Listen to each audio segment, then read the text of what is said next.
श्री गणेशाय नमः. श्री सरस्वती नमः. प्रभु रामचंद्राय नमः. आता हो जी अगस्ती मुनी मज कृपा करावी दिना लागुनी म्हणून माता देवीला चरणी काय विनवणी करिता झाला. कथेचं अनुसंधान आपण पाहत आलेलो आहोत. पाठीमागचं अनुसंधान आहे. भगवान श्रीरामचंद्र अगस्ती ऋषीच्या दर्शनाला गेलेले होते. त्यावेळेस नवीन वस्त्र अलंकार अगस्ती ऋषींनी भगवंताला परिधान करायला सांगितले. रामचंद्राने विचारलं, महाराज झोपडीत राहणाऱ्यापाशी एवढी असणारी अलंकार मंडित वस्त्र कुठून आली, कशी प्राप्त झाली?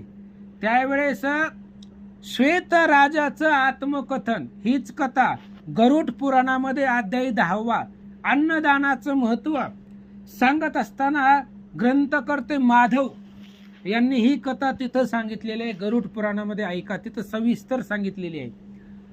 आणि अगस्ती ऋषींनी सांगितलं, रामा अशा प्रकारचा राजा होता, जिवंतपणामध्ये त्यानं अन्नदान केलं नाही. आतिथ विमुख गेली या जाण, आपुले पुण्य देऊन तया आपुले पुण्य घेऊन तयाचे पाप देऊन जातो की तो निर्धारे. जैमिनी अश्वमेध मध्ये ओवी आहे. घराला आलेला अतिथी जर माघारी गेला तर आपलं कमवलेलं पुण्य घेऊन जातो आणि त्यानं कमवलेलं पाप त्या ग्रहस्थावरती ठेवलं जातं. अशा प्रकारचं अतिथीलाही मी अन्नदान केलं नाही, आयुष्यभर कोणालाही खायला प्यायला दिलं नाही, म्हणून तो मेल्यानंतरनं ब्रह्मदेवानं ब्रह्मलोकामध्ये त्यालाही खायला प्यायला भेटलं नाही, म्हणून शरीराचं तो भक्षण करत होता. विमानामध्ये बसून येत होता. अप्सरा होत्या त्याचं मनोरंजन करायला, तेव्हा मोबाईल नव्हता. अप्सरा होत्या, गंधर्व गाणी गात होते आणि अशा थाटामध्ये येऊन ते स्वतःच्या शरीराचं भक्षण करत होता. सहज अगस्ती ऋषी तिथं आले आणि अगस्ती ऋषींना कळवळ आला. बघा, आपलं दुःख साधू संतांना सांगावं लागतं. शेजाऱ्या पाजाऱ्याला सांगितल्यानंतर ते त्याच्यावरची परिहार करत नाहीत. साधू संताला कळवळा येतो आणि अगस्ती ऋषींनी त्याच्या उद्धारणाचा मार्ग विचारला. त्याची मुक्तता त्यावेळेस केली गेली आणि तो म्हणू लागला, महाराज हे काय असणारी अलंकार आहेत, तुम्ही काय करा, माझ्यावरती कृपा करा, माझा उद्धार करा. म्हणून अगस्ती ऋषीच्या चरणावरती त्यानं डोकं ठेवलं आणि एक विनंती ऋषींना तो करू लागला. काय करतो ऐका. अहो कुंभोद्भवील वलारी हे महाभरणे अंगीकारी कृपा करुणी मजवरी दीन म्हणून उद्धरावे. आणि त्या श्वेतानं सांगितलं, भगवंता महाराज तुम्ही माझ्यावरती कृपा करा, माझा उद्धार तुमच्यामुळं झाला आणि आता माझा उद्धार झाल्यामुळं हे हेमाभरण अलंकारयुक्त वस्त्र अलंकार याचा तुम्ही स्वीकार करा आणि माझ्यावरती कृपेचा हस्त ठेवा, असं तो बोलू लागला. हे माभरणे अंगीकारून दिदले आशीर्वचन म्हणे तू स्वर्गा करी गमन क्षुध तृष्ण जान बादेना. आणि त्यानं दिलेली हेम आभरण, आभरण म्हणजे वस्त्र, हेम म्हणजे असणारी सोन्याची आणि ती असणारी वस्त्र अलंकार अगस्ती ऋषींनी त्याचा स्वीकार केला आणि त्याला आशीर्वाद दिला. जा, आजपर्यंत स्वर्गामध्ये गेल्यानंतर तुला तहान आणि भूक लागत होती, पण ब्रह्मदेवापाशी तुला देण्यासाठी काही नव्हतं, म्हणून तू तुझ्या नशिबानं स्वशरीराच्या प्रेताचं भक्षण करत होतास. पण आता माझ्या आशीर्वादाच्या प्रभावानं, बघा आशीर्वादामध्ये बळ असतं. का बळ असतं? मुखामध्ये भगवंताचं अखंड नामवृत्ती असते, म्हणून वाचेला सत्यपणा आलेला असतो. म्हणून रामभक्तांनी एकमेकाला दिलेले आशीर्वाद खरे ठरतात. आणि म्हणून त्यावेळेस अगस्त्य ऋषींनी सांगितलं, माझा आशीर्वाद आहे, जा, स्वर्गामध्ये गेल्यानंतर तुला कुठल्याही प्रकारची ताणही लागणार नाही. भूकही लागणार नाही, आनंदानं तू स्वर्गाला निघून जा, असं अगस्त्य ऋषींनी त्या राजाला सांगितलं. मग माझे आशीर्वाद करी प्रवेशता झाला स्वर्गपुरी, त्याची आभरणे ही रामनारी तुझमे दिली काळी.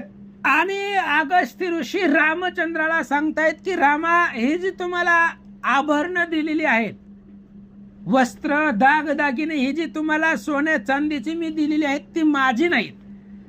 तर ती राजा होता, मरण पावलेला होता, स्वर्गावरनं रोज येऊन स्वतःच्या प्रेताचं भक्षण करत होता. का करत होता? तर त्यानं जीवनामध्ये अन्नदान केलेलं नव्हतं, म्हणून त्याला स्वशरीर भक्षण करावं लागलं होतं. आणि त्याचा उद्धार झाल्यामुळं त्यानंही मला वस्त्र अलंकार दागदागिने दिलेत. पण आम्हाला ठेवून काय करायचंय रामा? म्हणून तुम्ही राजे आहेत, तुम्हाला ती शोभिवंत दिसेल म्हणून हे असणाऱ्या आभरणाचा तुम्ही स्वीकार करा, तुम्ही ते परिधान करा. अशा प्रकारचं अगस्त्य ऋषी भगवंताला बोलले आणि ते आभरण, वस्त्र अलंकार, दागदागिने भगवंताला दिले. तो पुरुष स्वर्गासी पूर्व देह सांडून वन प्रदेशी, दिव्य देह ब्रह्मलोकाशी विमानारूढ होऊन गेला. आणि भगवंता रामचंद्रा तो जो पुरुष होता त्यानं त्याच वनामध्ये त्याचा जो असणारा पूर्वदेह होता तो संपला आणि दिव्य देह त्याला प्राप्त झाला. दिव्य देह, आता थोडासा गरुड पुराणामधला भाग सांगतो. दिव्य देह कशाला म्हणायचं बघा, आपण लय वेळा ऐकलेला आहे की माणसाला अशी सजा होते, तशी शिक्षा होते, नरकामध्ये 28 नरक असतात, ते 84 नरकामधले 28 नरक पापी लोकांना भोगावी लागतात. त्याची नावं मी तुम्हाला उद्या ग्रुपवरती सरांना पाठवायला लावतो. 28 नरकाची नावं माझी पाठ नाहीत पण माझ्यापाशी आहेत, ते मी तुम्हाला पाठवायला लावतो, माहिती असावीत आपल्याला. आणि ते नरक पापी लोकांना भोगावे लागतात. मग तिथं असणारं तळलेलं तेल असतं, पुवाची नदी असते, रक्ताची नदी असते, तलवारीसारखे धारधार पानाची त्या ठिकाणी काटेरी वन असतं, त्याच्यातून त्याला यम लोक घेऊन जातात. हे आपण जे ऐकलेलं आहे.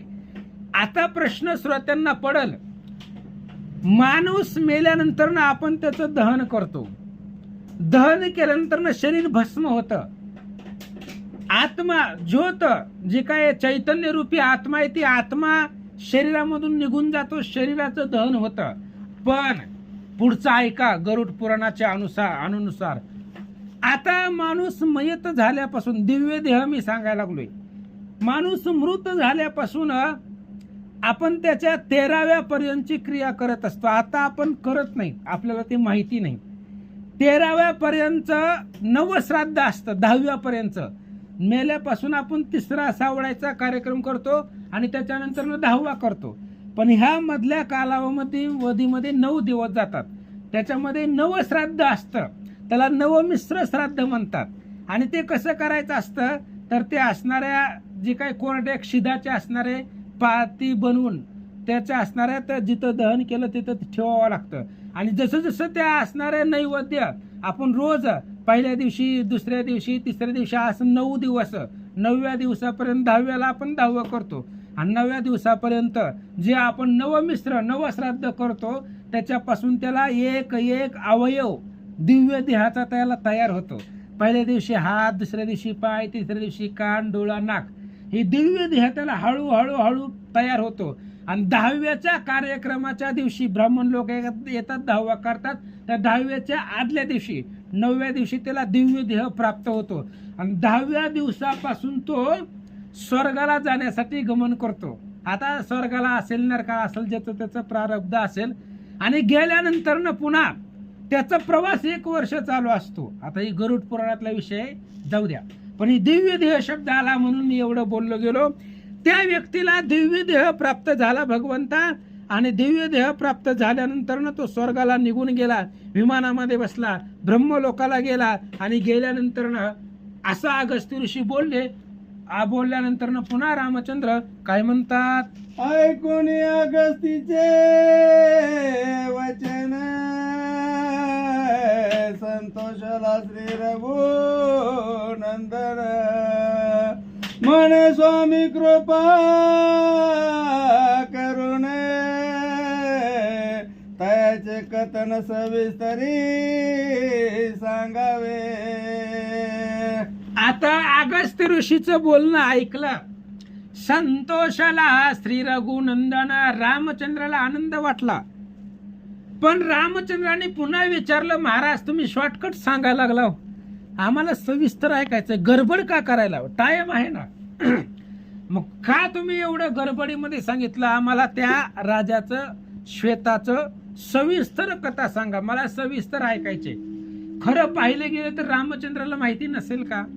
रामाला माहिती नाही असं जगतामध्ये काहीच नाहीये. जाणे मुंगीचेही मानस, पांडव प्रतापामध्ये श्रीधर स्वामी सांगतायत, ज्याला मुंगीच्या मनात काय चाललंय तो जाणणारा राम आहे. मग त्या रामाला काही कळत नाही, पण तरी सुद्धा आपल्या सर्वांच्या कल्याणासाठी भगवान परमात्म्याने विचारलं की त्या श्वेताचं पूर्ण आम्हाला आत्मकथन, त्याचं पाठीमागची कथा सांगा. त्यावेळेस अगस्त्य ऋषी काय सांगतात? श्रीराम म्हणे अगस्त्यजे श्वेत राजवन प्रदेशी तप करिता जायसी वस्ती मनुष्याशी नवती तेथे.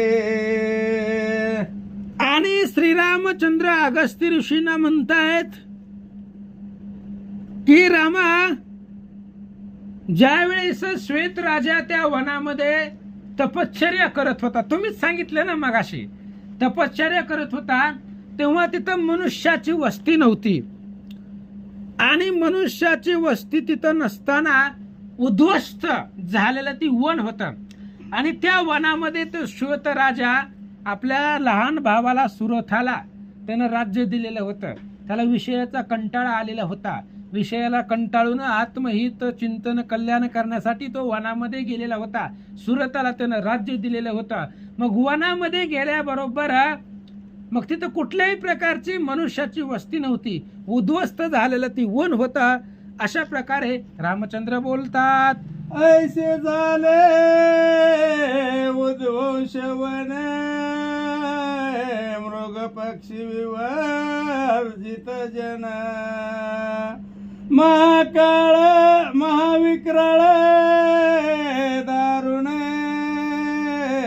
ते तप कैसे केले. रामचंद्राने विचारलं, महाराज तप करण्यासाठी जागा सुशीतळ. बघा आपण काळनेमी ज्या वेळेस हनुमंताला अडवण्यासाठी येतो त्यावेळेस आश्रम कसा असावा, सुशीतळ पाणी असावं, थंड पाणी असावं, सरोवर असावं, वन असावं, पशुपक्षी असावी, तिथं आश्रम असावा, तिथं ऋषी मुनी राहतात, तिथं तपश्चर्या करतात. मग त्या श्वेत राजानं उद्ध्वस्त झालेल्या वनामध्ये जिथं पशु पक्षी नाही, हरण हरिणी नाही, कुठल्याही प्रकारचं जीवजंतू नाही, अशा प्रकारचं महाविक्रळ असणारं ते वन आहे.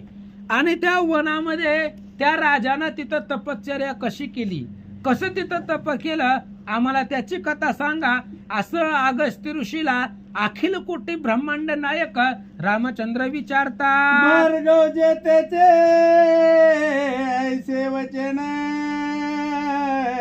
ऐकून अगस्ती आनंदन पूर्वी इतिहास पुरातन संतोषन सांगता झाला. आणि अशा प्रकारचं त्याचं बोलणं, भगवान श्रीरामचंद्राचं बोलणं ऐकलं अगस्त्य ऋषींनी. आणि ऐकल्यानंतर ना अगस्त्य ऋषींना आनंद वाटला. आनंद वाटला महाराज. कसं आहे, ऐकणारा श्रोता जर प्रश्न विचारित असेल, याचा अर्थ आहे की तू लक्ष देऊन ऐकतोय. आणि याचा आनंद अगस्त्य ऋषींना वाटला. आणि म्हणून ती त्याच्या पाठीमागची कथा, त्या श्वेताची कथा अगस्त्य ऋषींनी, पूर्वीचा जो पुरातन इतिहास आहे, जुन्या इतिहासाची कथा अतिशय आनंदानं, कारण कथा सांगत असताना मनामध्ये आनंद असावा, आणि म्हणून आनंदानं त्या असणाऱ्या पूर्वीची इतिहास पुरातन जुनी कथा अगस्त्य ऋषी रामचंद्राला सांगतात. पूर्वी कृत युगा माझारी म्हणून आम्ही प्रसिद्ध निर्धारी तया पुत्र इक्ष्वाकुन रूप केसरी पितयाची आज्ञा दिनासे.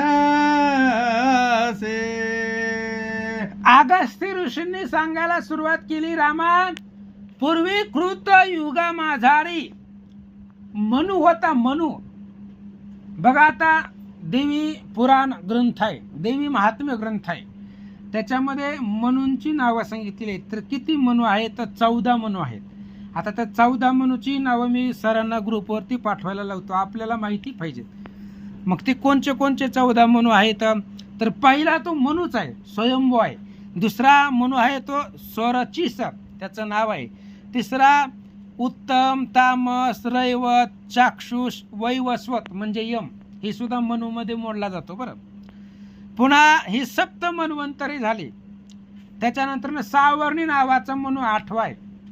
त्याच्यानंतर दाक्ष सावर्णी, ब्रह्म सावर्णी, धर्म सावर्णी, रुद्र सावर्णी, देव सावर्णी, इंद्र सावर्णी, हे 14 मनू झाले. आणि त्या 14 मनू मधला मुख्य जो मनू आहे त्या मनूला इक्वाक्षु नावाचा एक मुलगा होता आणि तो इक्वाक्षु आपल्या वडिलांच्या अधीन होता. अशा प्रकारची मनूची कथा अगस्त्य ऋषी कृतयुगामध्ये झालेली भगवान श्रीरामचंद्रांना सांगू लागले. मनोधर्मात्मा धर्म परायणे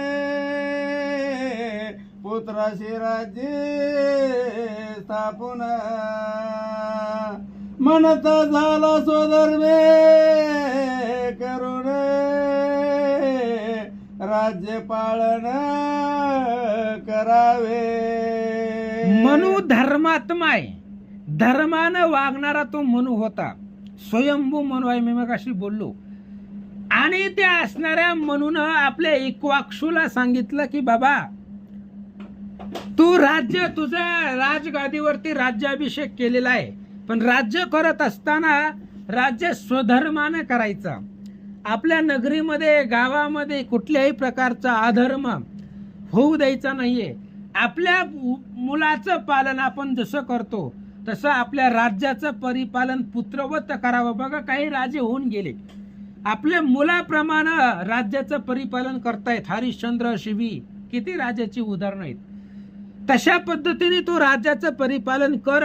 अशा प्रकारे मनू धर्मात्मा स्वतःही धर्मानं वागला आणि आपल्या इक्वाक्षूला, मुलाला सुद्धा धर्मानं वागण्याचं संबोधन तो असणारा मनू करू लागला. अदंड दंड न करावा, न कर्या धर्माचा ठेवा. गो ब्राह्मणानी का जीवा प्रतिपालन करावे. म्हणून इक्वाक्षूला सांगितलं की बाबा राज्य करत असताना आदंड्या दंड न करावा, निर्दोष व्यक्तीला दंड करायचा नाही, अधर्माचा ठेवा आपल्या नगरीमध्ये ठेवायचा नाही, धर्माचं पालन, धर्मानं राज्याचं परिपालन करावं, गायी, ब्राह्मण आणि इतरत्र जीवांचा प्रतिपाळ करावा. तिळ मात्र सुद्धा अधर्म आपल्या नगरामध्ये होऊ देऊ नको, असं धर्माची शिकवण म्हणू आपल्या मुलाला इक्वाक्षूला देऊ लागला. ऐसे बोलणी म्हणून जाणे केले स्वर्गाप्रती गमन. मागे इक्ष्वाकू प्रतापे करून करिता पैजाला. आणि अशा प्रकारे म्हणून आपल्या मुलाला राजधर्म सांगितला, अधर्म करायचा नाही, स्वधर्मानं राज्य करायचं. आणि ते असणारा अशा प्रकारचं राज्याचे नियम सांगून म्हणून स्वर्गाला निघून गेला, कारण तो स्वर्गालाच जाणार होता, धर्मानं राज्य केलेलं होतं. त्याच्यामुळं तो स्वर्गाला निघून गेला. आणि इकडे इक्ष्वाकू राजा प्रतापानं, सामर्थ्यानं, पुरुषार्थानं तो आपल्या नगरीचं राज्य करू लागला. आणि राज्य करत असताना काय काय केलं ऐका.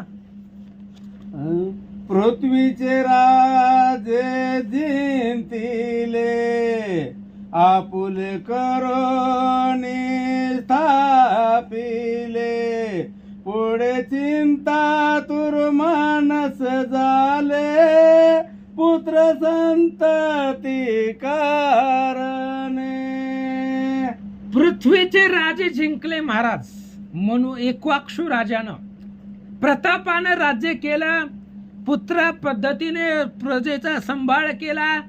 आणि संपूर्ण पृथ्वी समुद्र वलयांकित राजे म्हणजे पृथ्वीवरचे जेवढे राजे आहेत तेवढे सगळे आपल्या स्वाधीन केले. आणि असं केल्यानंतर ना त्या इक्ष्वाकूचं जी मन आहे ती मन चिंतातूर झालं. बघा, मनुष्याला ना कशाची चिंता असते. अखिल कोटी ब्रह्मांड नायकाला चिंता होती माझा लक्ष्मण वाचेल का नाहीये. आपण पाहिलंय, शक्तीचा दुसरा अध्याय पाहतोय. हनुमान सांगतायत रामा चिंता का करताय. देवाला चिंता सोडत नाही, मग माणसाला काय आहे. त्यामुळं प्रत्येकाला कशाची ना कशाची चिंता असते. म्हणून त्या इक्ष्वाकू राजाला सुद्धा पुत्र संतती नव्हती. आणि त्या पुत्र संततीची चिंता त्याच्या मनाला खात होती. ती चिंता मनाला लागलेली होती असं महाराज सांगतात. मन म्या पृथ्वी जिंकिली, स्वधर्मे करोनी प्रतिपाळिली, परी आपणासी संतती पाहिजे झाली, यदती विचार करीतसे. इक्ष्वाकू राजा स्वतःच्या मनाला विचार करू लागला. मने म्या पृथ्वी जिंकली, स्वधर्मानं पृथ्वी जिंकली आहे, स्वधर्मानं पृथ्वीचा प्रतिपाळ सांभाळ केलेला आहे. पण आपल्याला संतती नाही, आपल्या पोटाला आपल्या राज्याला वारीस नाही. आणि त्या वारिसासाठी संततीसाठी आपण विचार केला पाहिजे, काहीतरी प्रयत्न केला पाहिजे. म्हणून संततीचा विचार इक्ष्वाकू राजाच्या मनामध्ये आला. स्वधर्मे कर्मे करी जाण, पुत्राचे करीत झाला जनन, तव एक क्षत्रपुत्र झाले निर्माण, धर्मपरायण तेजस्वी. आणि त्या राजानं स्वधर्मानं आपल्या प्रजेचं पालन केलं. आणि नंतर न पुन्हा त्याला त्याच्या प्राप्तानुसार 100 मुलं झाली त्या इक्ष्वाकू राजाला. आणि पुत्र संतती झाल्यानंतर ना तेही 100 मुलं धर्मपारायण होती.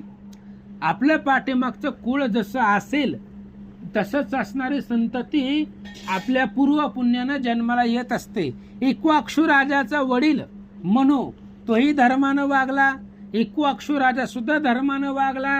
म्हणून 100 पोरं झाली इक्ष्वाकू राजाला. आणि तेही धर्मपारायण झाले, तेजस्वी झाले असं सांगतात. सर्वहुनी धाकटा पुत्र, दंडक नामे अति विख्यात, मूळ झाला अपंडित, अनर्थ अद्भुत करिता झाला. आणि त्या असणाऱ्या मनुला त्या इक्ष्वाकू राजाला 100 मुलं झाली महाराज. आणि त्या 100 मुलापैकी सगळ्यामधला लहान मुलगा धाकटा जो मुलगा होता त्याचं नाव दंडक होतं. आणि तो अतिशय मूर्ख झाला, मूढ जन्माला आला. अपंडित म्हणजे मनामध्ये विवेक नाही, सारासार विचार नाही, अधर्म, अनर्थ आणि अधर्म त्याच्या हातून घडू लागला. म्हणजे बाकीची 99 जी मुलं होती ती स्वधर्मानं वागणारी होती. आणि एक मुलगा दंडक नावाचा त्या इक्ष्वाकूच्या पोटाला अधर्मी जन्माला आला, अनाचारी आला. काय झालं? दुर्बुद्धी पुत्र देखोन, इक्ष्वाकूने शाप दिदला दारुण, दंडक झाला ती उद्विग्न, सांडोनी उद्धटपण शांती ते पावला. दुर्बुद्धी पुत्र पाहिला महाराज. आता एवढे 100 मुलं आपल्याला आहेत, बाकीची सगळी धर्माला वागतायत, एक मुलानं जरी अधर्म केला म्हणून त्या इक्ष्वाकू राजाला राग आला आणि आपला दुर्बुद्धी मुलगा आहे, अधर्म करतोय असं इक्ष्वाकूनं पाहिलं आणि त्याला भयंकर अशा प्रकारचा शाप त्या दंडकाला दिला गेला. शाप वडिलांनी दिल्यामुळं त्याचं जे मानस आहे, मन आहे, त्या दंडकाचं मन उद्विग्न झालं, त्याला दुःख वाटलं आणि शाप ऐकल्यानंतर ना आपलं जी काही उद्धटपणा आहे, दांडपणा आहे, अधर्म जे आपल्याकडून होत होता दंडकानं, तो सगळा सोडून दिला आणि स्वधर्मानं वागण्याचा प्रयत्न करू लागला. शांतीनं धर्मानं वागण्याचा प्रयत्न त्या दंडकानं करू लागला. करीपी त्याचे सेवेसी संतोष संतोष मानसी हरणीसी, तो पिता संतोषिनी एके दिवसी, काय करिता पै झाला. आणि एक दिवस काय झालं, ते असणारा दंडक आपल्या वडिलांची सेवा करू लागला आणि सेवा करत असताना त्यावेळेस त्याच्या वडिलाला म्हणजे इक्ष्वाकू राजाला आनंद वाटला आणि आनंद झाल्यानंतर ना एक दिवस त्या असणाऱ्या राजानं, इक्ष्वाकू राजाच्या मनामध्ये एक विचार आला. आपला दंडक नावाचा मुलगा सगळ्यामधला धाकटा, अधर्मानं वागत होता, तोही धर्मानं वागू लागला, आई वडिलांची सेवा करू लागला, म्हणून इक्ष्वाकू राजाला आनंद झाला आणि आनंदाच्या भरामध्ये त्यानं काय केलं, विद्यांद्री शैला भीतरी जाण, इक्ष्वाकूने दंडका राज्य देऊन, एरे शुक्राचार्य गुरु करोन, राज्यभार चालविला. आणि त्या असणाऱ्या इक्ष्वाकूनं विंध्याद्री पर्वताच्या जवळपास दंडकाला तिथलं एक राज्य दिलं. त्या परिसरात आता पृथ्वी त्याच्या ताब्यामध्ये होती, पृथ्वी जिंकलेली होती, म्हणून विंध्याद्रीच्या परिसरामधलं जे राज्य आहे ते राज्य इक्ष्वाकू राजानं आपल्या दंडक मुलाला ते राज्य त्याला प्राप्त करून दिलं.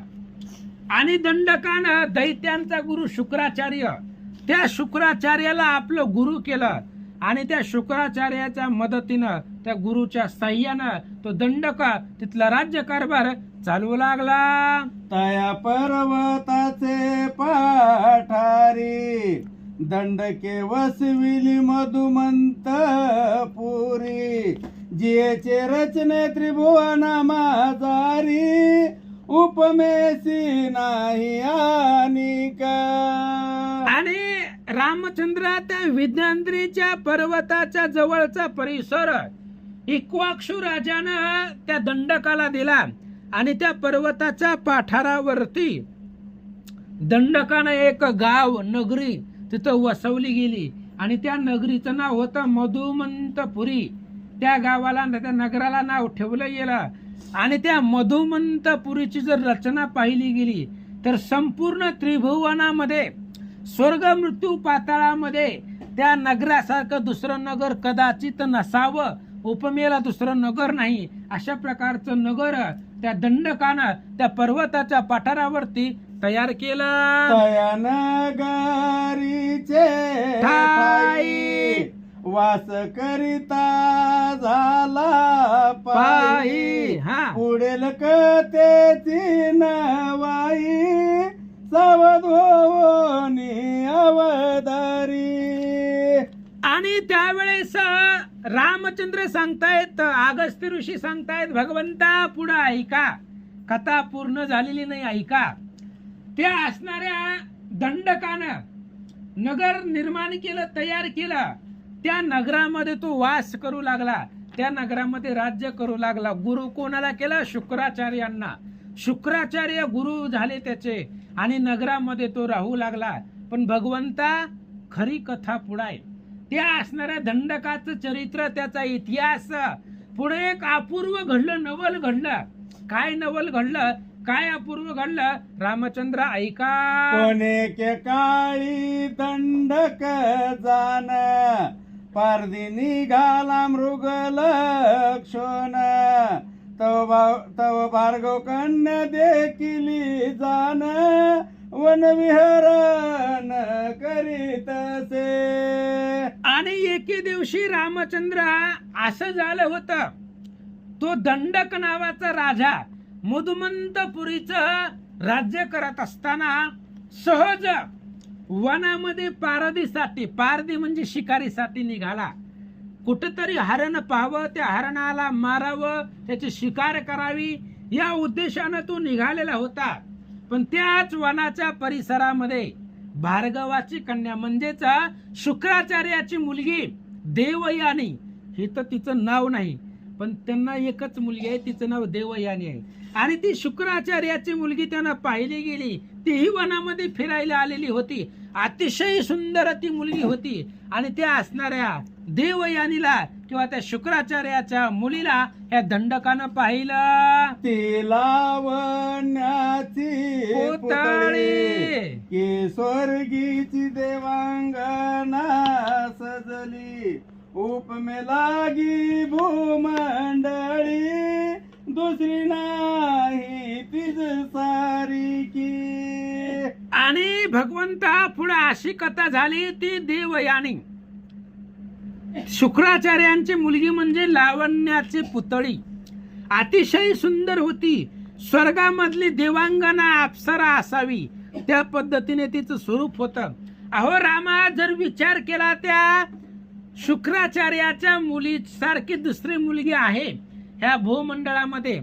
बहुत वर्णिल्या नितंबिनी, अनेक स्त्रियांचं वर्णन केलेलं आहे, पण त्या शुक्राचार्याच्या मुलीसारखी उपमेला दुसरी मुलगीच नाहीये. एवढी सुंदर, अतिशय सुंदर ती मुलगी होती असं वर्णन महाराज सांगतात. ऐशी सुंदर सुकुमार अनंत गुण गंभीर हंस गती चालत चरणी भ्रमर परिवेष्टित भोवती.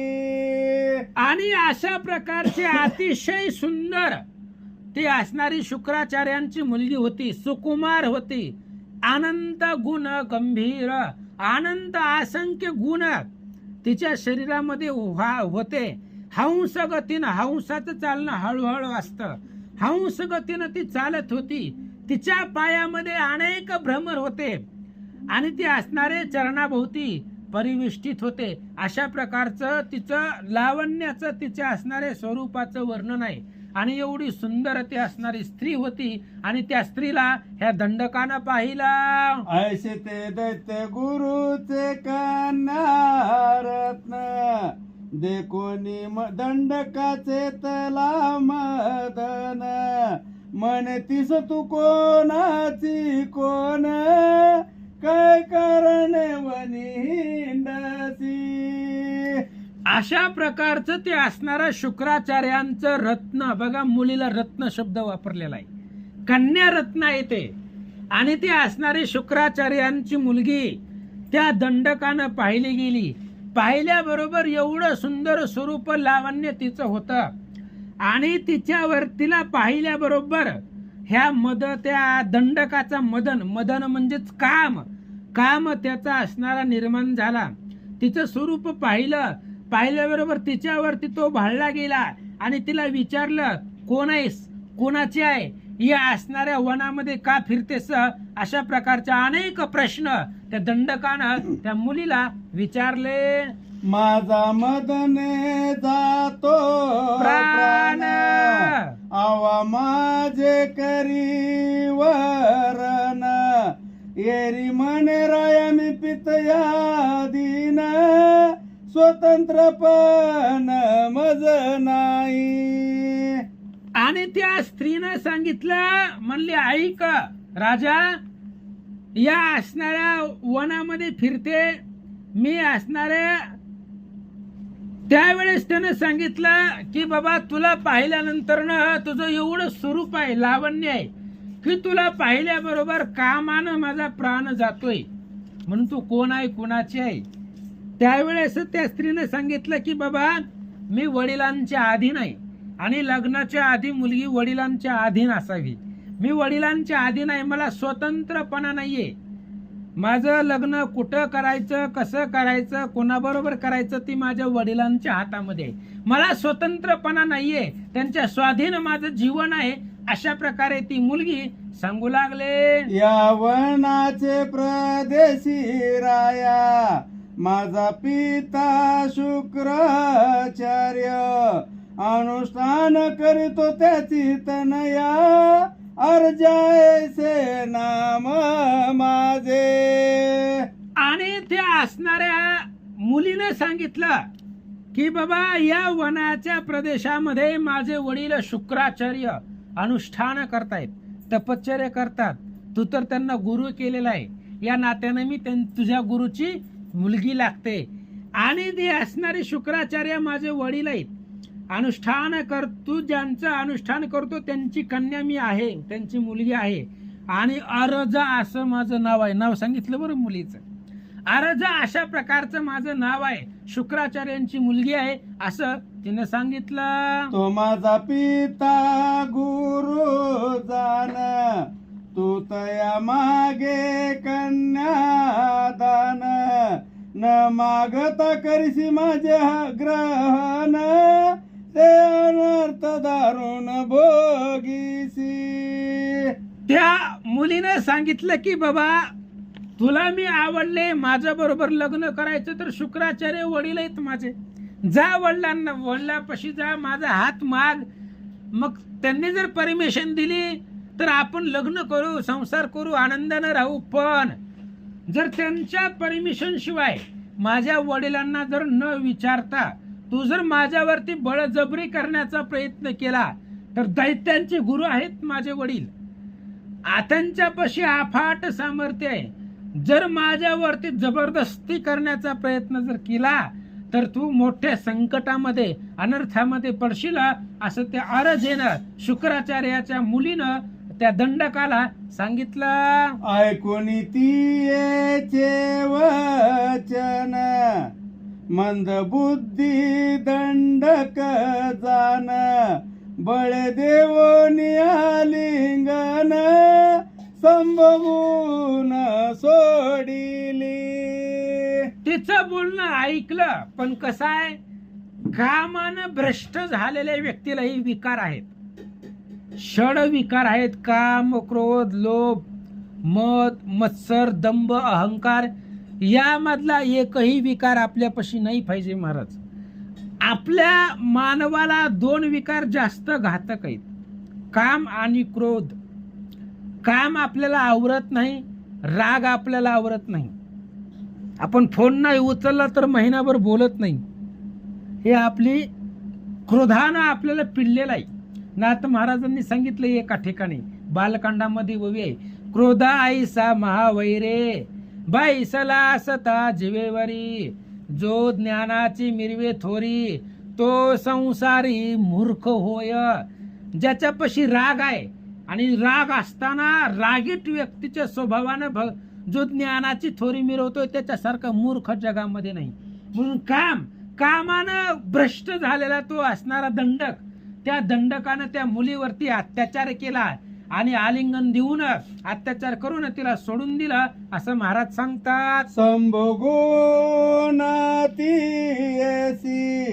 दंडकाला निज नगरीसी, येरी मागे उकसा बुकसी, रुदन वनवासी करीती झाली. आणि तिच्यावरती अत्याचार केला, बळजबरी केली आणि ते वनामध्ये सोडून दिलं त्या अरजेला, शुक्राचार्याच्या मुलीला. कारण त्यानं विचार केला नाही, कामानं आहाळून गेलेला होता तो, कामानं कुणालाही सोडलेला नाहीये. एवढे मोठे असणारे 18 पुराणाचे ज्ञाते व्यास महाराज, त्यांचे वडील पराशर ऋषी भिल्लिनीच्या मागं लागले, दिवसाची रात्र केली आणि ते असणाऱ्या भिल्लिनीचा उपभोग घेतला. म्हणजे ज्ञानी लोकांना सुद्धा काम फसवू शकतो असो.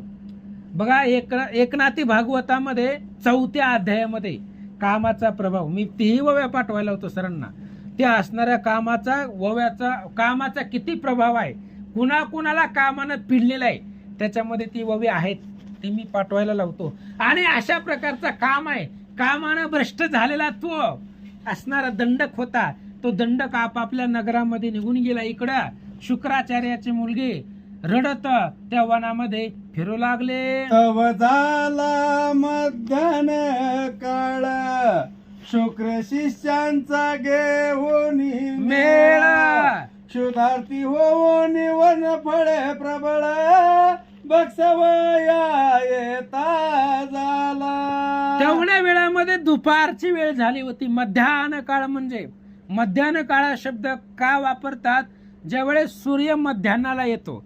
मध्यान्हासी दिनकर पळभरी होय स्थिर. भगवान श्रीरामचंद्राचा जन्माची वेळ आहे. मध्यान्हासी दिनकर, सूर्य मध्यान्हाला येतो. मध्यान्हाला म्हणजे आपल्या डोक्यावरती सूर्य असतो, त्यावेळेस मध्यान्ह काळ, दुपारची वेळ असते. आणि त्या मध्यान्ह काळामध्ये शुक्राचार्याने आपल्या अनेक शिष्यांचा मेळा घेऊन, भूक लागली होती, कारण दुपारची वेळ झालेली असते, भूक लागलेली असते, म्हणून वनामध्ये फळं शोधण्यासाठी शुक्राचार्य आपला अनेक शिष्य परिवार सोबतीला घेऊन फळं शोधण्यासाठी त्याच मार्गानं येत होते. मार्गी रुदन करिता कन्यासी, देखता झाला देव ऋषी, म्हणे तू कोणे गांजिलीसी, का शोक करीसी सांग मज. आणि रस्त्यानं आपल्या मुलीची भेट झाली. शुक्राचार्यानं पाहिलं आपली मुलगी रडते, दुःख करते. त्यावेळेस शुक्राचार्यांना राग आला. मी एवढा समर्थ असताना माझ्या मुलीला कोणी त्रास दिला. कोणत्याही बापाला राग येतो महाराज. आपल्या मुलीला जर त्रास झाला, तिचा छळ झाला, तिला दुःख झालं, तर बापाला राग येतो, दुःखही होतं. शुक्राचार्यांना राग आला, तुला कोणी त्रास दिला, कोणी गांजलं, या वनामध्ये कोण आलं होतं, कोणी तुला त्रास दिला, त्याचं नाव सांग, असं शुक्राचार्य आपल्या मुलीला, त्या अरजेला बोलतात. येरने सांगता व्रतांत, शुक्र ऐकून क्रोधे उचंबळत, म्हणे दुष्टात्म्याने करून कृत्य, निज कन्येसी गांजिले. त्या अरजीनं शुक्राचार्याच्या मुलीनं सगळा वृत्तांत सांगितलं. पप्पा, मी त्याला सांगत होते की मला स्वतंत्रपणा नाही, माझे वडील याच वनामध्ये आहे, मी उगा फिरायला आलेले होते, आणि माझ्या वडिलांच्या परमिशन शिवाय जर माझ्यावरती बळजबरी केली तर तू दुःखाला पावशील. मी त्याला अनेक परीने समजावलं, वेगवेगळ्या भाषेमध्ये त्याला समजावून सांगितलं, पण त्यानं ऐकलंच नाही. मग आपल्या मुलीची व्यथा शुक्राचार्याने ऐकली. ऐकल्याबरोबर रागाने लाल भडक झाला, कारण आधीच रागीट स्वभावाचा महाराज आहे ते. रागीट स्वभावाचे शुक्राचार्य, दुर्वास ऋषी, लक्ष्मण महाराज अतिशय रागीट आहेत ते. आणि राग आलेला होता शुक्राचार्यांना, आणि म्हणून दुष्ट दुरात्म्यानं, त्या दंडकानं माझा असणारा शिष्य, मला अनुग्रह घेतलेला, मला गुरुस्थानी त्यानं मानलेलं, आणि माझ्या मुलीवरती त्यानं अत्याचार केला. म्हणून शुक्राचार्याला राग आला, आणि काय म्हणतात, शुक्र शापे ते काळी दारुण, देता झाला दंडका जाण, सप्त दिवसास राज्यापन, निज सैन्याची भस्मेल. शुक्राचार्यांनी शाप दिला महाराज, कारण पूर्वीच्या ऋषी लोकांचे शाप खरं होत होते. मी मगाशी बोललो, आशीर्वादही खरं ठरत होते आणि शापही खरं ठरत होते, कारण तपाचं बळ असल्यामुळं शापाला बळ मिळत होतं, आणि मुखामध्ये भगवंताचं नामस्मरण असल्यामुळं, वाचेला शुद्धता असल्यामुळं आशीर्वाद खरे ठरत होते. आताचं काहीच खरं ठरत नाही महाराज. आताच कुणी कुणाला शापही दिलेला खरा होत नाही आणि आशीर्वादही खरा होत नाही, पण रामभक्ताचा होतो, लक्षात घ्या. आणि म्हणून शुक्राचार्यांनी शाप दिला त्या दंडकाला. 7 दिवसाच्या आतमध्ये तो राज्य सहित भस्म होईल. त्याचं राज्य कुठं होतं? त्यानं ती असणारी नगरी, ती नगरी त्या ठिकाणी तयार केलेली होती. मधुमंत नावाची नगरी त्या पर्वताच्या पठारावरती तयार केलेली होती. नगरी सहित तो राजा जळून भस्म होईल अशा प्रकारचा उग्र दीर्घ शाप त्या शुक्राचार्यांना दंडकाला दिला. हे जे दंडकारण्य दुही दाटून होईल दहन, पर्जन्य येतन पडे जाण, बहुकाळा वर्षने जन पीडती. आणि हे जे दंडकारण्य आहे, दंडकारण्य का म्हणतात? तर दंडकानं तिथं राज्य केलं होतं. आणि अशा प्रकारे दंडकाची कथा आहे. धुई दाटून दहन होईल, आणि दहन होऊन ही सगळं असणारं जी काही नगर आहे, ही दंडकारण्य आहे.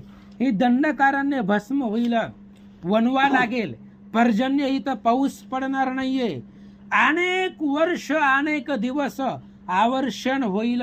इथली लोक आवर्षणानं पिडतील, म्हणून इथं कोणीही वस्तीला राहणार नाही. शुक्राचार्याने शाप दिल्यामुळं ते दंडकारण्य उद्ध्वस्त झालं. तिथं कोणीही नव्हतं. अगस्त्य ऋषींनी सांगितलं, अशा नगरामध्ये, अशा राज्यामध्ये, अशा वनामध्ये ही श्वेतराज तपश्चर्या करत होता. मग अशा वनामध्ये तपश्चर्या त्यानं कशी केली, म्हणून हा प्रश्न भगवान परमात्म्याने विचारलेला होता. त्याचं उत्तर अगस्त्य ऋषी सांगतात. यवनी न कोणी करावी वस्ती, जाणून राहावे देशीच्या प्रांती, ऐसे ऐकोनी जणी समजती, त्या स्थळाचा त्याग केला. आणि शुक्राचार्यांचा शाप झाला, या वनामध्ये कोणीही वस्ती करणार नाही.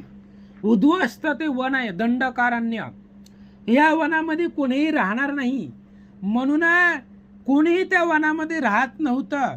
अशा प्रकारची वार्ता ऐकली लोक त्या स्थळाचा त्याग केला सर्वांनी, कारण शुक्राचार्यांचा शाप त्या वनाला लागला.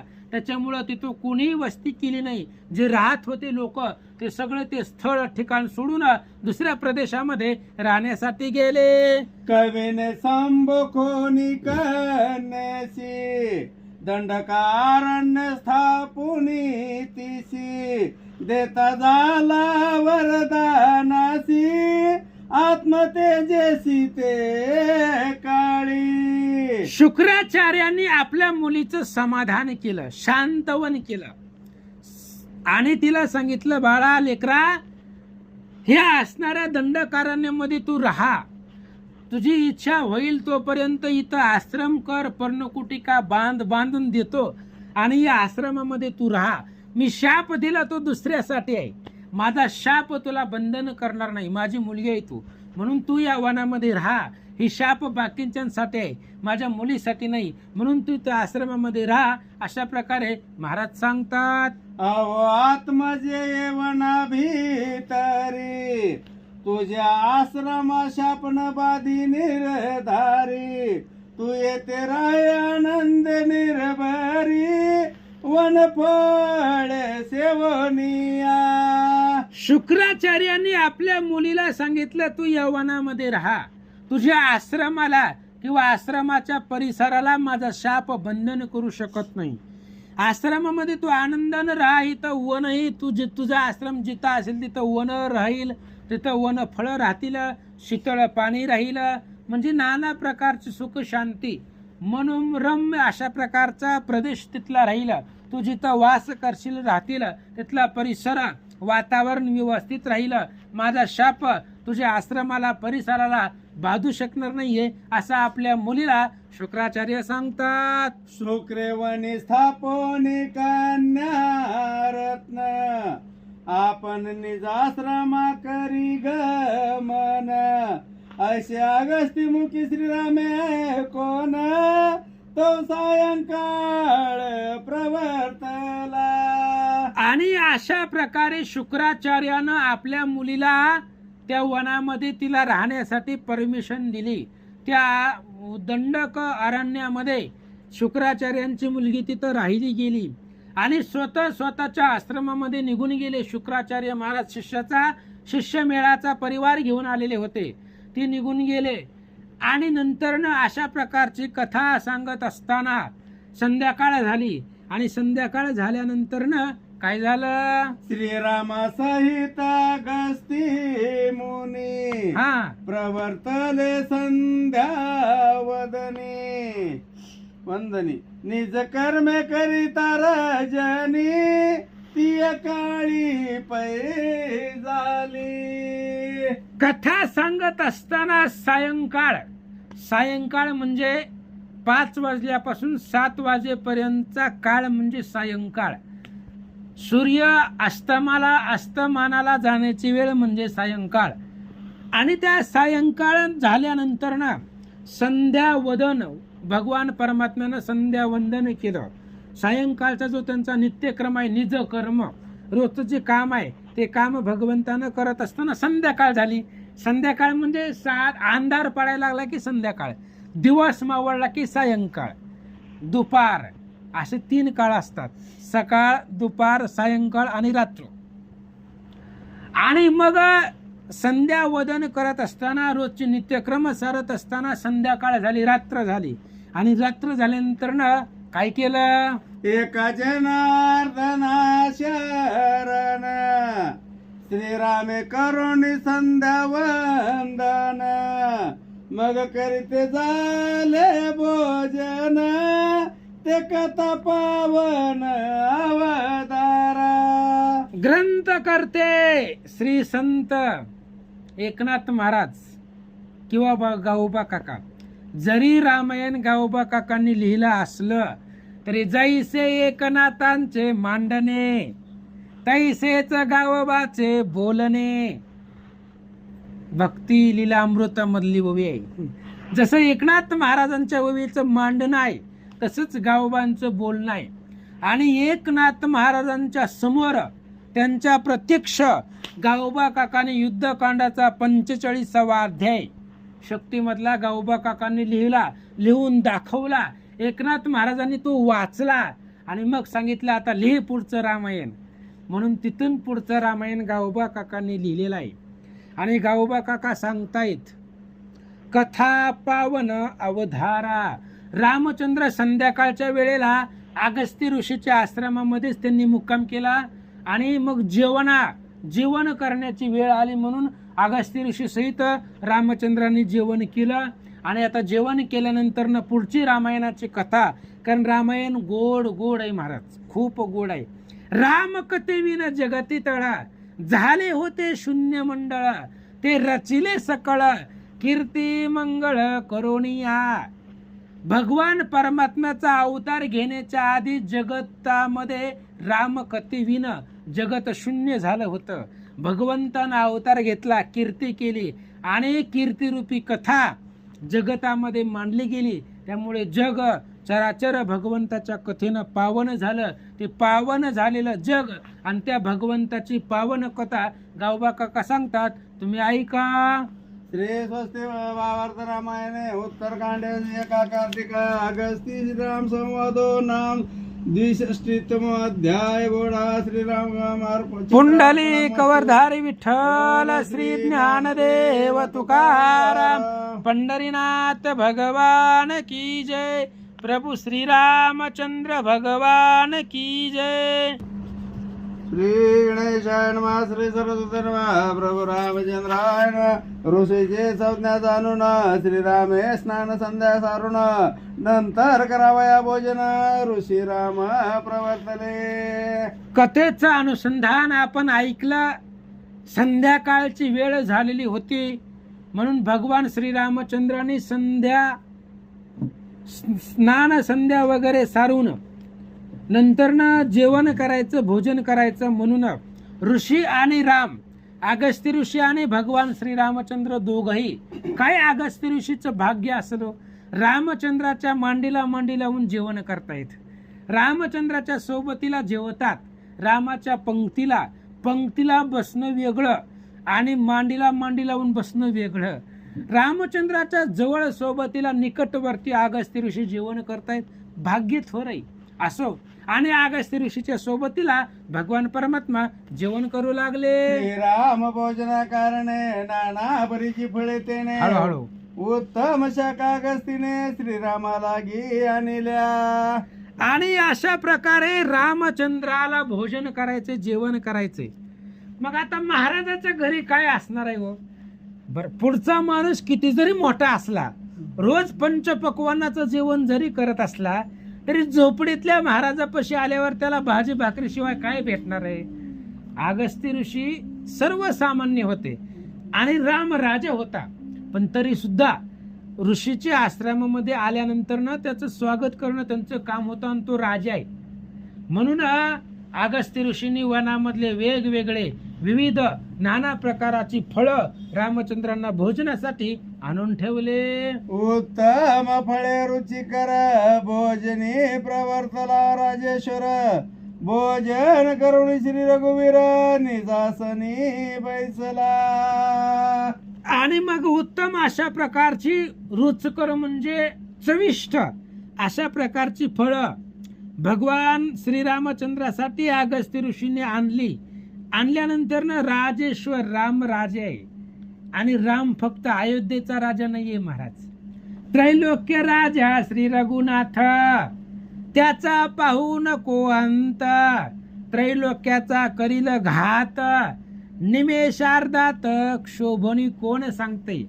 वायुदेवता हनुमंताला सांगतायत बाबा त्रैलोक्याचा राजा राम आहे आणि त्या रामाचा अंत पाहू नको. वायुदेवतेनं हनुमंताला सांगितलं होतं तसं त्रैलोक्याचा स्वामी असणारा राजा राम आहे. आणि त्या राजेश्वरानं भगवान श्रीरामचंद्रांनी जेवण केलं. जेवण करून आपापल्या आसनावरती रामचंद्र बसले. तृण पर्ण कुटिके माझारी श्रीरामे निद्रा करुणी तमारी उदयावतन रूप केसरी स्नान संध्या संपादिली. आणि मग गवताच्या ते असणाऱ्या पर्णकुटिकेमध्ये रामचंद्र झोपले. ती रात्र घालवली आणि घालवल्यानंतर ना सकाळी सूर्य उगवला. सूर्य उगवल्याबरोबर पुन्हा स्नान वगैरे भगवंतानं केलेलं आहे. बघा अखिल कोटी ब्रह्मांडाचा नायक आहे.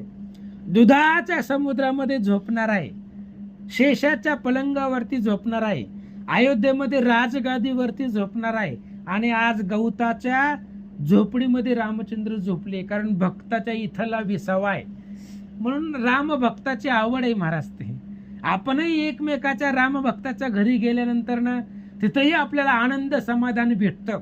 आपण पाहत नाही त्याचं घर कसं आहे, त्याचं असणारं वास्तव्य, त्याचं अंतःकरणामधलं प्रेम पाहतो. रामचंद्रानेही तेच पाहिलं असेल. झोपडी कशाची आहे ते पाहिलं नाही, अगस्त्य ऋषीच्या अंतःकरणामधलं प्रेम भगवंतानं पाहिलं आणि त्या प्रेमापाशी त्या प्रेम पाहून भगवान परमात्मा तिथं रात्र घालवली. सूर्य उगवला, दिवस उगवला आणि आपली स्नान संध्याचा जो काही नित्यक्रम आहे तो भगवंतांनी पार पाडला. ऋषीस करुणी नमस्कार हात जोडोनी श्री रघुवीर म्हणता झाला जी भाग्य अपार चरण तुमचे देखिले. ऋषींना नमस्कार केला रामचंद्राने. बघा विचार करा, 2 मिनिटं बोलतोच आता. भगवान श्रीरामचंद्र आहे आणि त्यांनी ऋषींना नमस्कार केला. कमीपणा नाही भगवंतापाशी.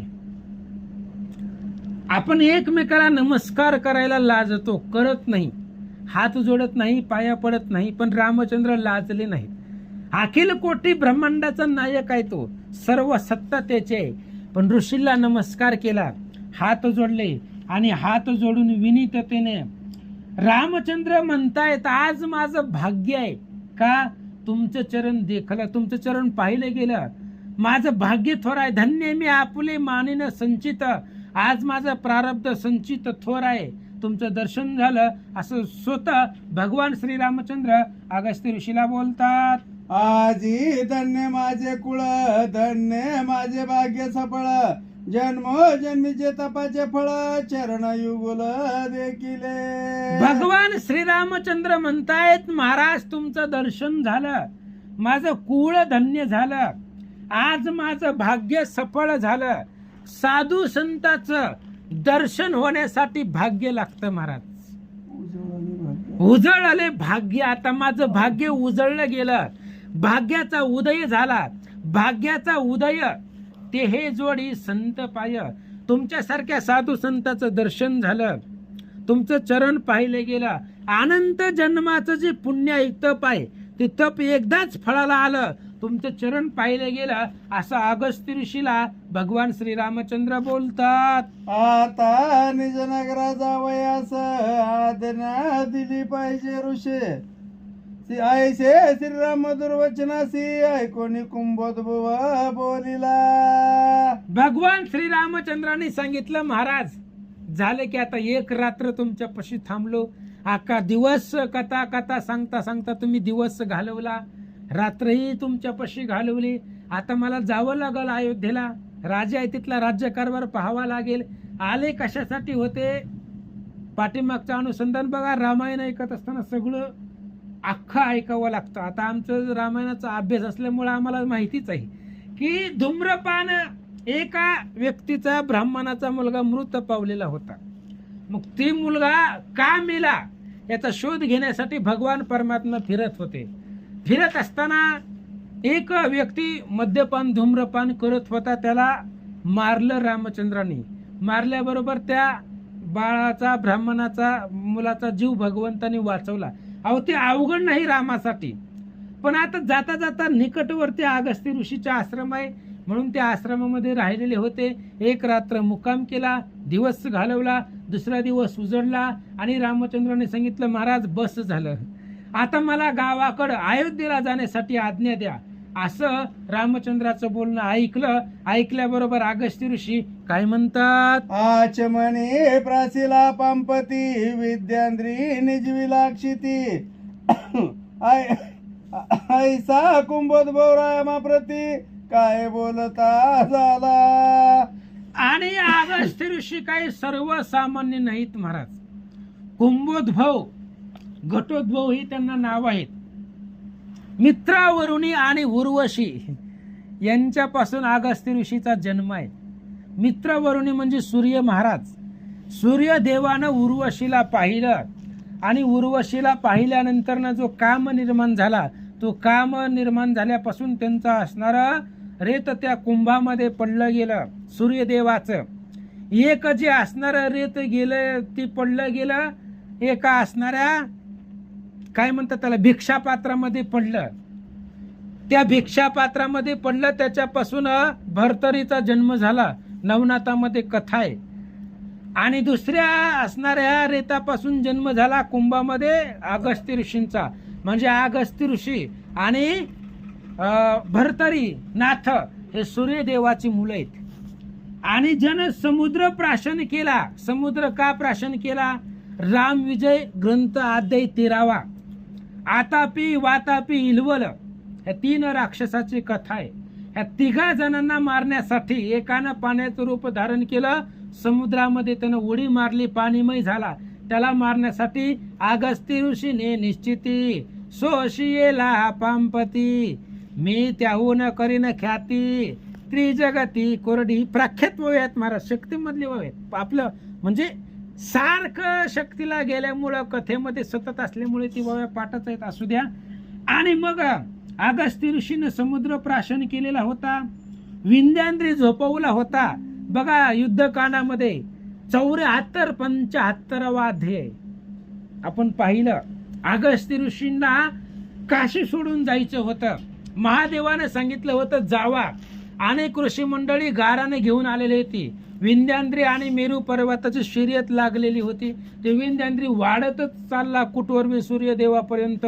त्याच्यामुळं महादेवाने सांगितलं जावा तिकडं, चंद्र सूर्याची गती खुंटलेली आहे, त्या विंध्याद्रीला झोपवा. म्हणून विंध्याद्रीला झोपवलं आणि दंडकार्याने निर्माण केलं ह्या अगस्त्य ऋषींनी. अशा प्रकारचे अगस्त्य ऋषी रामचंद्रांना काय बोलतात? अगस्ती म्हणे श्रीरामा तो अवधोनी दुष्टात्मा सुख संतोष दिला पावनवनी तुआ केली. अगस्त्य ऋषी रामचंद्राला बोलतायत, रामा दुष्ट रावणाला मारलं आणि रावणाला मारल्यानंतर ना आम्हाला सुख संतोष दिलेला आहे. तुमच्यामुळं पृथ्वी पावन झाली. भगवान परमात्म्यानं अधर्म संपवला. झाले रामराज्य काय उणे आम्हासी. रामराज्य झालेलं आहे. आता आम्हाला कशाचीही कमतरता नाहीये. तुमच्या पराक्रमानं तुम्ही राक्षस मारली, त्याच्यामुळं आम्हाला आणि पृथ्वीला धरणी मातेला सुख झालं, असं अगस्त्य ऋषी रामचंद्राला बोलतात. सर्व भूतांचे सुख कंद जयाचे बंदी सूर पावले बंध ऐसा रावण कुंभकर्णाचा कुळास पद करुणी अमर सोडविले. भगवान परमात्मा रावण, कुंभकर्ण आणि इंद्रजित ही तिघ जण त्रैलोक्याला पीडा करत होते. आणि ह्या रावण कुंभकर्णाला कुळासहित मारलं. नवे नवे पाताळामध्ये जाऊन राक्षस मारली. आपल्याला माहित आहे 50व्या 51, 52, 53, 54 अही रावणाचा आख्यान 4 अध्याय युद्धकांडातले. पाताळामध्ये जाऊन राक्षस मारले. कोणी राक्षस जातीमध्ये बिभीषण व्यतिरिक्त कोणी ठेवला नाही. त्याचं काम आहे दैत्याची कुळे नासी, साधूचा मान गिवासी, ही त्याचं काम आहे. तुम्ही ते केलेलं आहे. आणि कुळासहित रावण मारला आणि देव लोकांना त्या रावणाच्या बंदीमधून सोडवलं, असं महाराज सांगतात. तुझा उपकार महापुरुषा सहसा वर्ण विनाशेषा साही दर्शन विवादा पैसा अद्यापि तुटला पै नाही. आणि रामचंद्रा, तुमचा असणारा उपकार जगावरती झालेला आहे.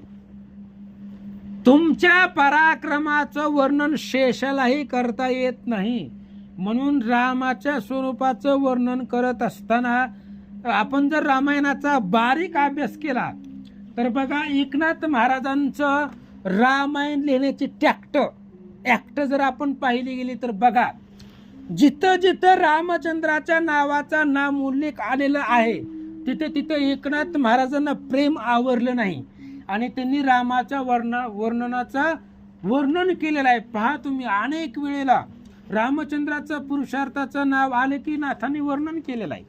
आणि नाथांनी एक ओवी सुद्धा वापरलेली आहे. एवढं वर्णन करून सुद्धा आता जैसा आहे सी तैसिया, नमो तुझ श्रीराम राया, तुझे कृपे रघुवर्या, स्तुती वदावया सामर्थ्य. एकनाथ महाराजांनी सांगितलं, रामा, अहो तुमच्या वर्णनाचं स्वरूपाचं वर्णन शेषालाही करता येत नाही, म्हणून आम्ही काय करणार आहे. म्हणून जैसा आहे सी तैसिया. आणि अगस्त्य ऋषी सुद्धा तेच सांगतायत, रामा, तुमच्या पराक्रमाचं वर्णन कोणालाही करता येत नाही. शेष दमला गेला. 6 दर्शन आहेत. दर्शन म्हणजे ही व्याकरण 6 असणारे शास्त्र आहेत.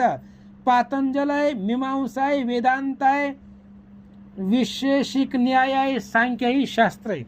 हे शास्त्राला सुद्धा, साई शास्त्राला सुद्धा जमलेलं नाहीये. अशा प्रकारचं त्या 6 शास्त्रामध्ये विवाद चाललेला आहे, अजून तुटला नाही. ते शास्त्र भांडतच बसलंय. राम असा आहे, राम तसा आहे, रामाचं स्वरूप असं आहे, देवाचं स्वरूप तसं आहे. ह्या शास्त्रामधला जो काही विवाद आहे तो विवाद संपला नाही. पण तुमच्या स्वरूपाचा पुरुषार्थाचं वर्णन संपलं नाही, असं अगस्त्य ऋषी सांगतात. कोणी अगस्तीचे स्तवना संतोष लादर निजार मन ऋषीच करुणी नमन विमानारूढ पैजाला. अगस्त्य ऋषीचं स्तवन रामचंद्राने ऐकलं आणि संतोषाला धरणीजा रमण, धरणीजीची मुलगी सीता आणि ते सीतेचा मालक भगवान श्रीरामचंद्र. रमण ही पतीला शब्द आहे. प्रत्येक आता उर्मिला रमण, धरणीजा रमण, ही म्हणजे रमण म्हणजे पती. आणि ते असणारे सीतेचा पती मालक भगवान श्रीरामचंद्राला आनंद वाटला. ऋषींना नमस्कार केला, विमानामध्ये बसले आणि अयोध्येच्या दिशेनं भगवंत निघाले. हे मय पुष्पक विमानी आरोडोनी श्रीराम गगनी आज्ञा करिता पुष्प गावणी अयोध्येचे उतरले. हेममय पुष्पक विमान भगवंताचं होतं. त्या विमानामध्ये रामचंद्र बसले. विमान आकाशामधून निघालं. त्या विमानाला आज्ञा केली रामचंद्राने. विमान पूर्वी कसं होतं, कामक विमान, पुष्पक विमान, इच्छेला ठाया. फक्त त्या विमानामध्ये बसायचं, ज्या जागेला जायचं त्या जागेचं नाव घ्यायचं, विमान त्या जागेवरती नेऊन पोहोचवायचं. अशा प्रकारचं ते पुष्पक विमान निघालं आणि अयोध्येच्या प्रदेशामध्ये जाऊन उतरलं. ज्ञान कर्मेंद्रियाचा नाथ त्याचा वेग राहिला तेथ अंजनी व्रतरला जन्वित पुष्पका पुढे होऊन ठेला. विमान निघालं अगस्ती ऋषीच्या दंडकारण्यापासून. हे महाराष्ट्र म्हणजे दंडकारण्य. ह्या दंडकारण्यापासून अयोध्येमध्ये निघाले आणि जात असताना वेग त्या विमानाचा किती होता. ज्ञान कर्मेंद्रियाचा नाथ कोण आहे हो? ज्ञान कर्मेंद्रियाचा नाथ कोण आहे? मन आहे. ती मनाचा वेग पाठीमागं राहिला. पुन्हा अंजनी भ्रातार लज्जान्वित. अंजनीचे पतिदेव कोण? वारा. त्या वाऱ्याचा वेग पाठीमागं राहिला गेला आणि पुष्पका पुढे वाऱ्याचा वेग मनाचा वेग सुद्धा लज्जित झाले. वाऱ्याच्या मनाच्या वेगाला पाठीमागं टाकून ते विमान भगवंताचं निघालं. श्रीराम रोडोनी विमानी माध्यान होता अयोध्या भुवनी प्रवेश पुष्पकाज्ञा पुणी निज स्थानी पाठविले. आणि सकाळचा चहा नाश्ता उरकून म्हणजेच फलहार करून. तेव्हा कुठला चहा नाश्ता? पोहेंचे हात आले तेव्हा नव्हते, फलहार म्हणायचे. आणि ते फलहार करून अगस्ती ऋषी पासून सकाळचे आपले क्रियाकर्म उरकून स्नान वगैरे करून निघालेले होते रामचंद्र. सकाळी सकाळी दुपारी मध्यानाच्या वेळेला अयोध्येमध्ये रामचंद्र पोहोचले. पुष्पका विमानामधून रामचंद्र खाली उतरले. पुष्पकाला आज्ञा केली, ते त्याच्या त्याच्या जागेवरती निघून गेला.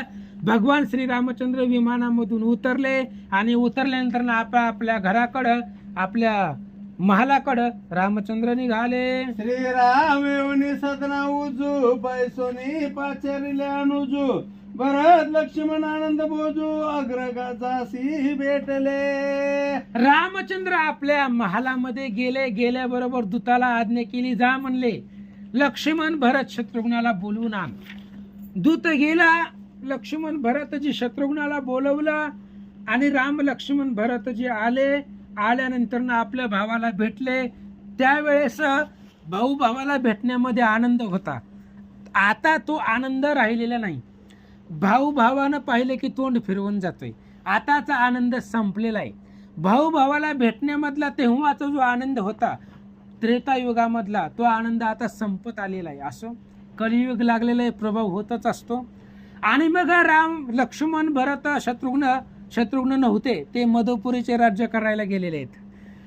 लक्ष्मण आणि भरतजी रामचंद्रांना भेटले आणि भेटल्यानंतर काय म्हणतात, अग्रजा अनुजा झाली बेटी स्वानंदे लावली सृष्टी मग श्रीरामे बंधू प्रति गोष्टी सांगितली स्वकृत ते. राम लक्ष्मण भरत आणि रामचंद्र तिघे बंधू एकमेकांना भेटले.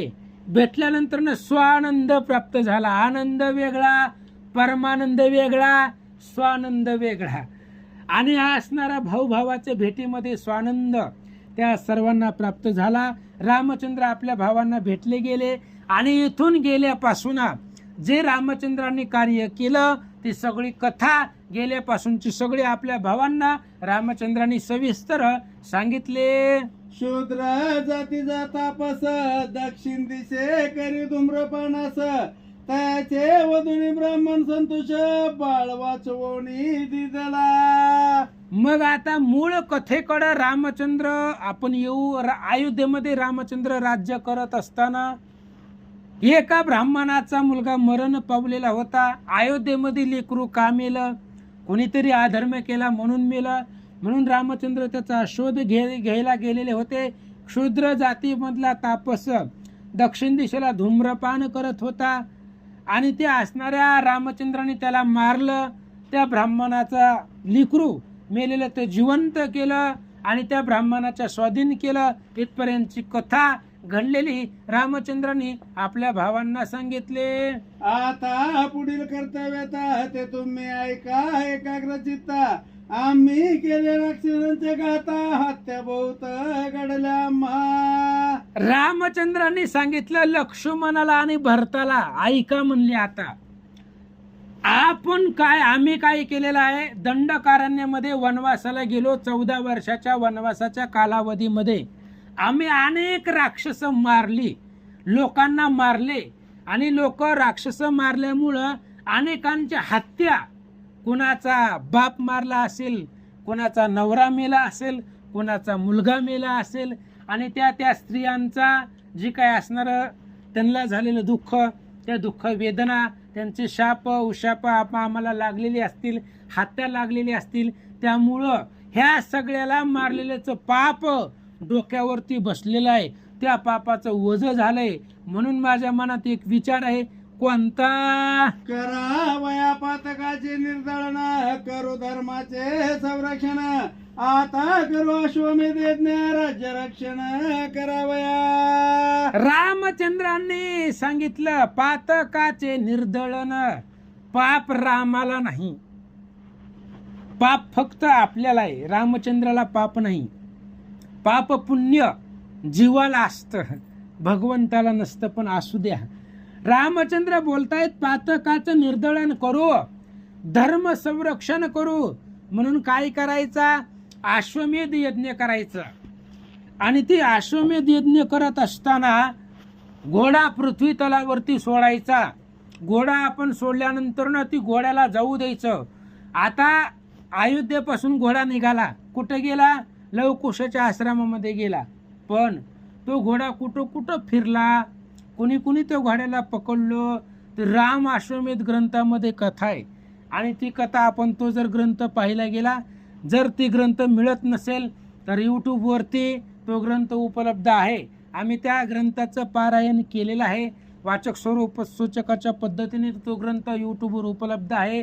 रामचंद्राच्या यज्ञाच्या घोड्यासाठी कोण कोण गेलेलं होतं, त्याच्यामध्ये भरताचा मुलगा पुष्कर आहे, त्या पुष्कराचा पराक्रम आहे. सुरत राजानं घोडा पकडलेला आहे, वीरमणी राजानं पकडलेला आहे, भगवान महादेवाबरोबर युद्ध झालेलं आहे. म्हणजे त्या घोड्याच्या पाठीमागं कुठं कुठं गेला. पुन्हा पाताळामध्ये योगिनीमध्ये पकडलेला आहे, रावणाचा मित्र आलेला होता, ते विद्युत मालिनी घोडा पकडलेला होता. म्हणजे ही सगळी कथा त्या अश्वमेध राम अश्वमेध ग्रंथामध्ये दिलेली आहे. असो इथपर्यंतची कथा झालेली आहे. जसं बुद्धीला जमल तसं कथा सांगण्याचा प्रयत्न केलेला आहे. किंबहुना तुमचे केले धर्म कीर्तन सिद्धी नेले, हे तर माझे जीव उरले पायीकपण. आज आमचं कथेचं नियोजन खूप मोठं होतं. बार्शीमध्ये संकल्पपूर्ती श्रीराम मंदिर आहे, आणि त्या मंदिरामध्ये कथा घेण्याचं नियोजन होतं. पण माणसाला अडचणी असतात, आणि अडचणी सांगून येत नाहीत. त्याच्यामुळं अचानक नियोजन बदललं गेलं, आणि सर्व वाचक सूचकांना अडचणी आल्यामुळं मग त्यांनी सांगितलं, महाराज क्षमा करा, आजचे दिवस कसं तरी भागवा. त्यांना सांगितलं, हे बघा, आपण नाही सेवा केली तरी ग्रुपवर सगळे वाचक सूचक आहेत, कोणीही सेवा करेल, पण सेवा आपल्याकडे आलेली आहे. म्हणून सेवा ही भाग्य आहे. बरं, भगवंताची सेवा मिळणं हे भाग्याचं लक्षण आहे. म्हणून आज आमच्या भाग्यानं आम्ही सेवा मागितली सरांना, कारण प्रत्येक कांडामध्ये एक तरी सेवा झाली पाहिजे. रामायणाची सेवा ही भाग्यानं भेटत असते. मी म्हणतो, सरांनी सेवा दिली नाही तरी सेवा मागून घ्यावी लागते, कारण भगवंताच्या कथेचं ते सामर्थ्य आहे. म्हणून कथा परिसता रामायण, पूर्वज उद्धरती जाना, अपूर्वजांचे नवल कोणा, उद्धरे संपूर्ण त्रिजगती. ही रामकथेमध्ये सामर्थ्य आहे. म्हणून सेवा आम्ही मागून घेतली, आणि अनेक वाचक सूचकांना अडचणी आल्यामुळं आम्ही दोघांनीच सेवा केली. पण जसं जमल तसं, मला काही एवढं येत नाही, तुमच्या सर्वांपेक्षा मी लहान आहे. आणि झालेली सेवा तुम्हा सर्व संतांच्या चरणी अर्पण. 20व्या 63व्या अध्यायामधले झालेले आहेत. पुंडली कवरधारी विठ्ठल श्री ज्ञानदेव तुकाराम, पंढरीनाथ भगवान की जय, प्रभु श्री रामचंद्र भगवान की जय, कपिवर्य महारुद्र हनुमान की जय.